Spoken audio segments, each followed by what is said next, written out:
RPSC के first grade में polity का ये सवाल आया आता है जो कि आप केवल पॉलिटी की बेसिक अंडरस्टैंडिंग से कर सकते हैं। सवाल था कि राजस्थान राज्य विधिक सेवा प्राधिकरण लीगल सर्विसेज का गठन 1998 में किया गया था, वो किस क्रियाविधि का परिणाम था। उसके 4 ऑप्शन हैं।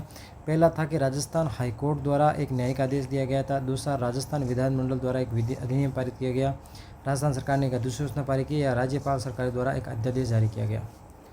अब इसकी थोड़ी बैकग्राउंड देखते हैं हम लोग। पहले क्या क्या हुआ। सबसे पहले क्या किया गया, आपको पता है 1976 में 42nd कॉन्स्टिट्यूशनल अमेंडमेंट एक्ट के तहत 39A में गरीबों के लिए मुफ्त और कानूनी सहायता की जिम्मेदारी दी गई स्टेट को। आपको पता है कि ये कोर्ट्स, और जब से कोर्ट्स इंट्रोड्यूस हुआ है इंडिया में, गरीबों के लिए ये वकीलों वगैरह के सिस्टम के कारण बहुत महंगी हो गई है। तो ये कहा गया कि भाई डेमोक्रेसी आम आदमी के लिए, तो उनको न्याय का हक मिलना चाहिए। तो ये प्रयास किया गया। फिर ये PN भागवती साहब ने PIL लाई, और फिर ये इस एक्ट के तहत कहा गया कि भाई एक ऐसा सिस्टम होना चाहिए जिसके तहत गरीब आदमी फरियाद कर सके, और वो एक बॉडी होगी जो उसके लिए वकील करेगी। तो फिर ये ऐसा सुप्रीम कोर्ट ने आदेश दिया। और आपको पता है कि ऐसी प्रवृत्ति है भारत के कॉन्स्टिट्यूशन में, जब भी कोई लीगल लूप होल या लीगल अंतराल को कम करने के लिए कोई सुप्रीम कोर्ट या कोई भी हाई कोर्ट आदेश देता है, तो उससे संबंधित कानून हमारी एग्जीक्यूटिव बनाती हैं, लेजिस्लेटिव बनाती हैं।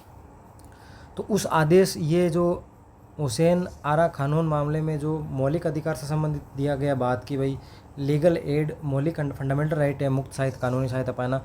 उसके बाद इन्होंने केंद्र ने अधिनियम पारित किया, लीगल सर्विसेज अथॉरिटी 1987। ये फेमस अधिनियम है, आपको पता होना चाहिए। फिर ये एक्ट है वो पारित होते होते 1995 आ गई, यानी 1995 की डेट तक ये कानून पारित किया गया। फिर जब ये पारित किया गया तो इनको पता है कि लीगल एड और लीगल सर्विसेज फंडामेंटली स्टेट्स में लागू होती हैं। तो फिर इन सभी उन्होंने ये, जैसे APMC कानून है उसकी तरह इन्होंने ये मॉडल एक्ट बनाया। फिर सभी स्टेट को कहा कि भाई इस तरीके का एक्ट्स आप बनाओ। तो उसके बाद सारी स्टेट को लीगली बाइंडिंग करके ऐसा एक्ट बनाने के लिए कहा गया। तो अब दूसरी बात इसमें मूल ये थी कि चूँकि ये मॉडल एक्ट था, इसलिए समवर्ती सूची में बनाया गया।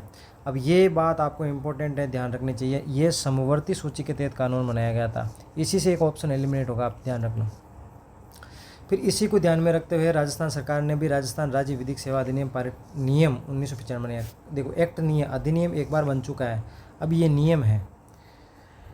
तो इस तरीके से ये रही हिस्ट्री। अब अपन देखते हैं कि सवाल एक्चुअली लॉजिक से होगा कैसे।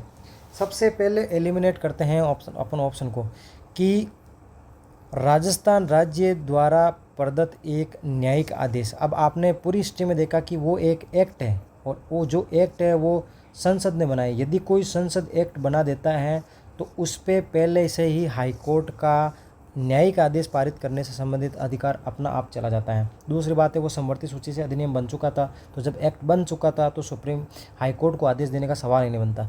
इसका मतलब ये ऑप्शन एलिमिनेटेड हो गया। दूसरी बात है, अब देखिए, राज्यपाल द्वारा जारी एक अध्यादेश। अब ये 1998 में इन्होंने सवाल में ही लिख दिया। अब आप ये बताइए कि 1998 का एक अधिनियम जो अभी 2026 तक कंटिन्यू कैसे कर सकता है। अधिनियम का आपको पता है कि उसकी एक अवधि होती है 6 माह और 6 सप्ताह। उसके अंतर्गत उसको विधानसभा या संसद द्वारा पारित करना पड़ता है। यदि वो नहीं करता तो एक्ट लैप्स हो जाता है। तो इतना लंबा चल नहीं सकता, या इसका मतलब ये भी एलिमिनेट हो गया। अब सबसे मुख्य लड़ाई है, क्या ये एक्ट था या ये अधिसूचना थी। आपको यदि थोड़ा सा आइडिया हो तो समवर्ती सूची में सेंट्रल मॉडल एक्ट बनाती है। फिर उस मॉडल एक्ट के तहत राज्य सरकार उसी एक्ट को उनको मानना पड़ता है, क्योंकि जब समवर्ती सूची पे ऐसा होता है कि राज्य कानून बना सकते हैं कोई सब्जेक्ट पे, लेकिन यदि पहले से कानून समवर्ती सूची पे सेंटर का है तो फिर राज्य उस पर कानून नहीं बना सकते, वो सेंटर का ही मानना पड़ेगा। तो इसका मतलब यह है कि समवर्ती सूची में यदि सेंटर ने कानून बना दिया है तो राज्य सरकार वापस से एक्ट नहीं बना सकती।